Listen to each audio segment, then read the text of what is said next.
শীতলক্ষ্যা নদীর তীর। বিশাল চরে সারি বেঁধে সাজিয়ে রাখা হয়েছে হাজার হাজার বাঁশ।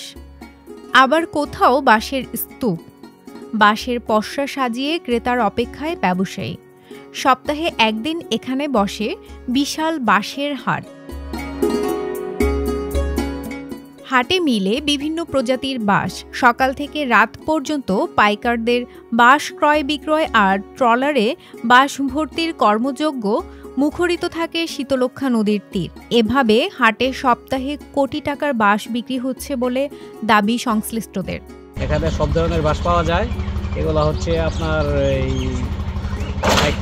তারপর তারাবর, তারপর হচ্ছে কুমিল্লা, আপনার এই বাঞ্ছারামপুর, ওইসব এলাকায় আপনার বিক্রি করা হয়।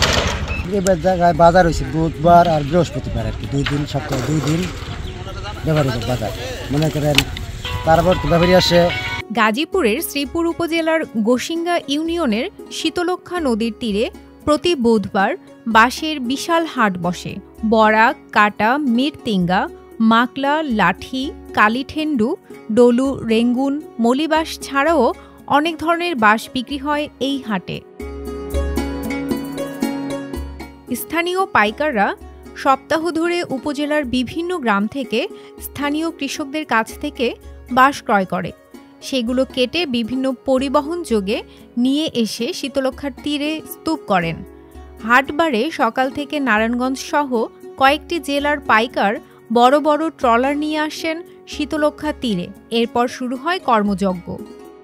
বিভিন্ন জায়গা থেকে শ্রীপুর উপজেলার প্রত্যন্ত অঞ্চল থেকে এই বাঁশগুলো আমরা ছোটোবেলা দেখতেছি। এই জায়গায় বাঁশগুলো এনে জড়ো করে তারা বিক্রির জন্য ট্রলার দিয়ে এই জায়গা থেকে এই অন্য জায়গায় নিচ্ছে। এখানে প্রায় সপ্তাহে একবার করে ট্রলার ওরা বিক্রির জন্য নিয়ে যাচ্ছে।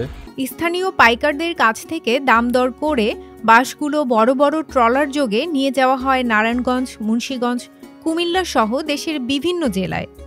দুপুরের পর থেকে ক্রয়কৃত বাঁশগুলো বড় বড় ট্রলারে উঠানোর কাজ শুরু হয়। কাঁধে করে বাঁশগুলো সুন্দরভাবে ট্রলারে সাজিয়ে রাখা হয়। সারা শ্রীপুর থানায় যতগুলো এলাকা আছে সব এলাকা থেকে আমরা এইগুলো কিনি। আর ওইখান থেকে কেনার পরে তারপরে লেবার দিয়ে কাটা হয়, গাড়ি দিয়ে এখানে আনা হয়, আবার এইখানে বেচা কিনা হয়, ব্যাপারীপত্র এখানে আসে। আবার অনেক সময় আমরাও নিয়ে যাই ট্রলার বইয়ে। ট্রলার দিয়ে ওই আপনার ডেমরা, তারাবর নেওয়া হয়, মুন্সিগঞ্জ, আপনার বিভিন্ন দিকে, নারায়ণগঞ্জ এদিকে নেওয়া হয়। গ্রাম থেকে গোসিঙ্গা ইউনিয়ন থেকে বিভিন্ন জায়গা থেকে আনি। শ্রীপুর, কাপাসিয়া, কালাই, মাওনা, সব জায়গার বাঁশ এনে এখানে আসে। নদীর তীরে স্তূপ করা বাঁশের জাত অনুযায়ী সারিবদ্ধভাবে সাজানো হয়। সকাল থেকে বাঁশ বিক্রি শুরু হয়। জাতের ভেদ অনুযায়ী নির্ধারিত হয় দাম। সবচেয়ে দামি বরাক বাঁশ। বিক্রি হয় প্রতি পিস 250 টাকা থেকে শুরু করে 300 টাকায়। বর্ষাকালে চাহিদা বেড়ে গেলে ঘন ঘন পাইকারদের আনাগোনায় জমে ওঠে বিক্রিও। বর্ষাকালে প্রায় সকল জাতের বাঁশের চাহিদা সবচেয়ে বেশি থাকে ভাটি অঞ্চলে।